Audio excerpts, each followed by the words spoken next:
Thanks for joining me this week in our movement anatomy lab, where we're going to focus today's movement on the spine.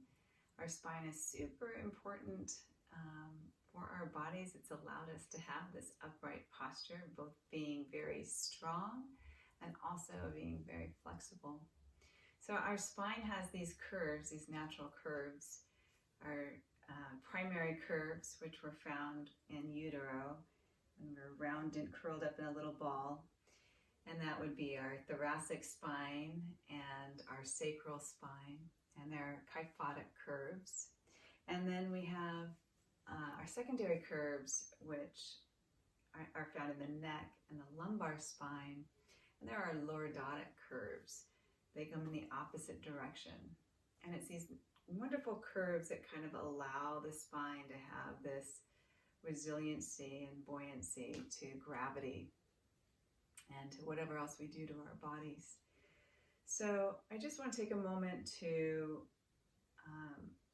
talk about the spine, and I want you to be able to feel the movement of your spine and your body, how your body is in its natural, comfortable position, or maybe it's natural but not comfortable because you might have pain. So just taking a notice to how you sit, stand, move your spine. So we're going to start with cat-cows actually today. I think they're the easiest. So we're going to come to this tabletop position. We're going to bring the hands right underneath the shoulders and the wrists underneath the shoulders. Draw the knees right underneath the hips so that they're about hip width distance away from each other. And we're looking for this kind of pushing away action away from the floor, so that you're pressing into the finger knuckles, you're pressing into the fingertips, and you're pressing kind of into the heel of the hand. And we can just notice that if we kind of move forward or around our wrists, that we can put pressure into different parts of the hand. And I say this because oftentimes when we come into tabletop and we're not thinking about it, we can just come into tabletop like this. And I've kind of just dumped into my shoulder joint, and I've dumped into my hips, and my belly's kind of dragging towards the floor. And I really want to be more active and let my body support my spine so that I have this slight pull away from the floor. And then I'm going to start my cat-cows. I'm going to start with my hands so that I can think of my hands dragging towards my knees, just isometrically dragging my heel of my hand towards my knees. So I have this action of pulling and then squeezing the forearms together. So I have this action of now squeezing the forearms, and then I can kind of drop the chest now in between my arms, and that has support through my shoulder joint, and then I can take the chin upwards. So that's the first half, the top half of my cow. The bottom half of my cow is the tail, right? My tailbone is sticking up towards the sky, and my inner thighs are hugging in towards the center. If I reverse it, I'm going to push into the floor with my hands, protract my scapula, they're coming towards the sides, tuck my chin towards my chest, and then tilt my tailbone towards my knees. And that's my cow. And the more I press away, my cat, the more I press away from the floor, I get this rounding on my upper back. And then I can reverse it. Again, I'm pulling the heel of the hand isometrically towards my knees. I'm just going to squeeze the forearms together. My biceps are facing forward.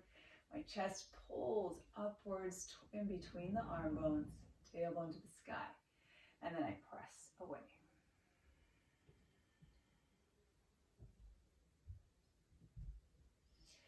Now I want you just to take a few cat-cows on your own with your breath. Let your breath guide your movement. Now, it doesn't necessarily matter which in-breath goes with which movement. You can just choose one. I typically like to exhale on my cat, squeezing the breath out, drawing the belly to my spine. and then inhaling and opening the chest. That naturally feels very good to me, but sometimes I like to mix it up and do it the opposite way. So just choosing one breath pattern and letting that breath be really slow and the whole length of the movement.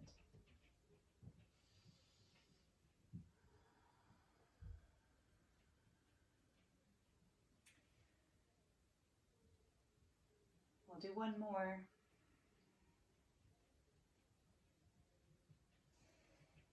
And then we'll come back to neutral. So, seated position. Notice I'm in a more neutral spine, right at the edge of the sitting bones, the front edge of the sitting bones, that you can feel on the floor.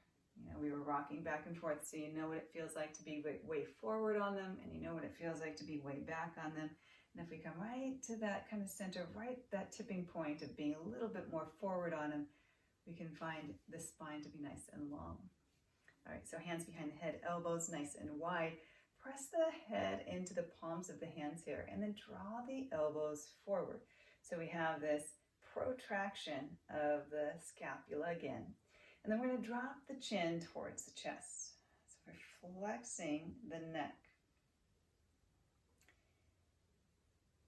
Just take a nice soft breath here and just notice the length, what you might be feeling in the neck, maybe even the tops of the shoulders here. Inhale as we press it, the back of the head into the hands and lift it back up. And then we'll release the hands. So we're going to take the right ear over towards the right shoulder and extend the left arm, just hovering above the floor. I want you to think of reaching the fingertips on the diagonal. So you should really be able to feel this stretch all the way through the left side. Good, we'll release the hand back into the lap, bring the head back to center, and we'll do the other side. Left ear to the left shoulder, and then extend the right hand out. Really reach through the fingertips, find a little bit more length. And just notice where it is that you might be feeling the stretch, how it might feel different on the other side. And then we'll release the hand and release the neck back to center. So we're going to do that exercise one more time. Right ear towards the right shoulder. Extend the left hand. This time, we're going to drop the chin towards the collarbone. Notice what muscles you might be feeling through the neck. And then we rotate the head back. Release the hand and release the head back. We'll do the other side. Left ear to the left shoulder. Extend the right arm. Take the chin towards the collarbone. Lengthen through the side of the neck, noticing how it might be feeling. And then we'll release it.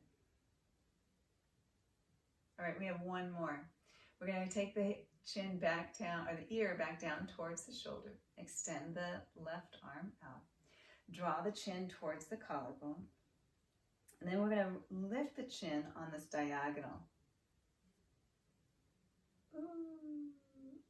And then we'll bring it back down. And then we'll release it. We'll take the left ear to the left shoulder, extend the right hand nice and long on the diagonal, drop the chin towards the collarbone, and then take the chin towards the diagonal. Drop it back down towards the collarbone, and then release it. So here we have that lateral flexion, and then we did the forward flexion. And now we're going to work on the skull. So if you bring your hands to your head, and you can feel that external occipital protuberance at the base of the skull back here. I have a couple of props. So we're going to do a little myofascial release on the back of the skull. So I have today, I have 2 tennis balls in a sock. took 2 tennis balls and a sock and I tied a knot. You could tape the tennis balls as well. Or you could also use a foam roller if you happen to have a foam roller at your house. Either one works well. And if you don't have a block and you just have the balls, you have 2 balls and a sock, that works as well too. I like to have the block. It just elevates my head and it keeps the balls a little bit in place a little bit more than when they're on the ground. I kind of have to hold the balls in place with my hands when they're on the ground. But before we get to that, and pause the video, get your equipment if you have it. It will feel really good, I promise. We're going to lay on our back first without anything. The knees bent, shoulders relaxed. And I just want you just to take the chin towards the chest and the chin towards the sky. So you're just noticing what it feels like in your neck. And then we're going to go side to side, noticing what your range of motion is from side to side. Where do you start to feel tension?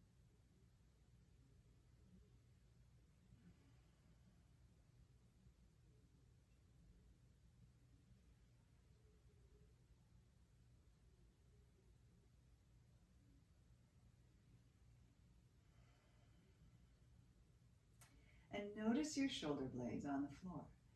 Where are your scapula on the floor? Do you feel the medial edge pressing into the floor? Do you feel the whole shoulder blade pressing down into the floor?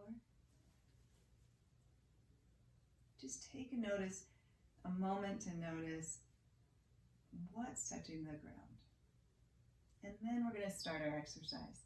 So either with your foam roller underneath your neck, or your block with your 2 balls, or just your 2 balls. We're going to look for that external occipital protuberance. Bring the ball right below it. So I kind of have it above the ridge, the occipital ridge. And I'm just going to first move my head, my neck, up and down, chin to the chest. I'm going to hold the balls just slightly so they don't move. And then I'm going to move side to side. Just noticing any areas of tenderness. And then I'm going to move the balls right underneath that occipital ridge there. It kind of nestles right into the space where the neck is and your skull. It's an important attachment site for a lot of muscles, so it often is tender. So we can take our same motions, moving the chin up and down.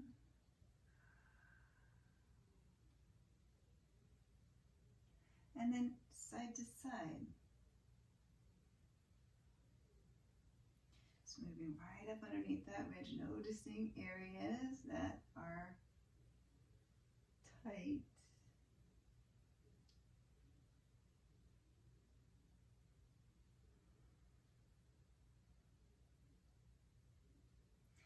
We'll come back to this neutral position or forward facing position.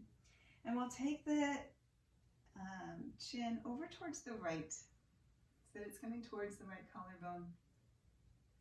And we're just going to move the chin on the diagonal, so you drop the chin down towards the collarbone as deep as you can, and then lift the chin up and lower.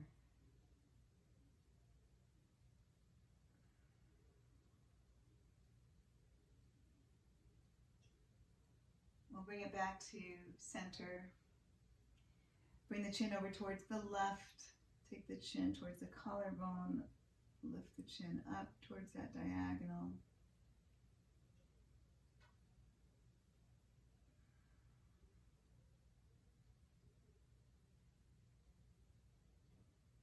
We'll bring it back to center. Bring the chin back over towards the right side. This time we're going to take circles with the nose. So we think of making a little circle with our nose over towards that right side. Reverse the direction. We'll bring it back to center. We'll go over to the left. We'll do the same thing, taking little tiny circles. Now moving the ball, if you need to, find a different place. Remember that nothing is ever static. This is an exploration, so really explore. We'll bring it back to center. Again, you can move the balls further down. You can hold one area. And when you're ready, you'll release the block balls away. Bring the head back down towards the floor. Settle back down with the head. Yes. And then no. And then we're just going to come back to that, taking the chin all the way over to one side, noticing how much range of motion you have. Noticing if it's different, if it's changed at all. If you feel that you can move the neck a little bit further.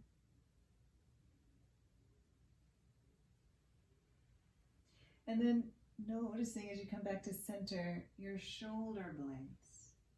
Are your shoulder blades, those scapula, making more contact to the floor than they were in the beginning? Or do you still feel maybe just the medial tip, the inferior tip?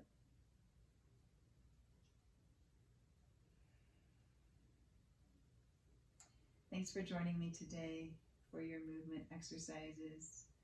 I hope your body feels nice and relaxed and you're ready to study some more.